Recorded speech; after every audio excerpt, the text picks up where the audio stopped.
আপনি মালগুলো কিভাবে মিলাবেন দাদা একটু বোঝাচ্ছি। বোঝাতে হবে না তো অবশ্যই, আপনি যেহেতু পুরান লোক।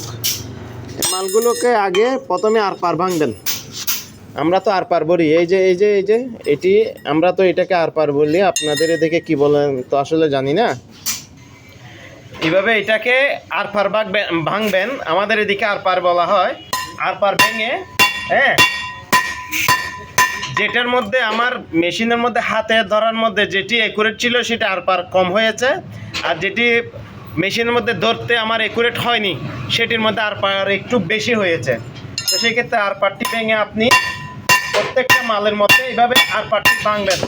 ভাঙার পরে আপনি প্রত্যেক মালকে এইভাবে করে মিলাই নেবেন। এটি এভাবে করে মিলাই নেবেন।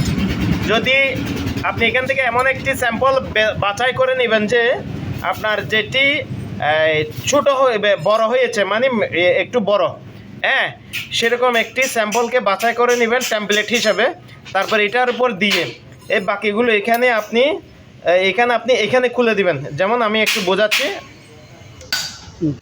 এইটাকে দেখার পরে এই যে দেখেন এখানে হয়নি, তাহলে আপনি এই ডাইসের মধ্যে এইরকম ডাইস যদি থাকে এইখানে মারলে, এখানে যদি মারেন তাহলে এটা কিন্তু মিলে যাবে। এই যে এখন মিলে গেছে।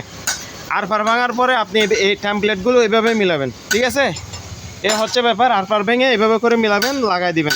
আর আপনি যদি এইভাবে লাগাই দেন, এটা হচ্ছে আপনার ব্যাপার। আমি যেটি বললাম সেটি, যেটির মধ্যে ব্যান্ড বেশি হয়েছে সেটি খুলবেন, কেন ব্যান্ড দেওয়ার কোনো প্রয়োজন নেই।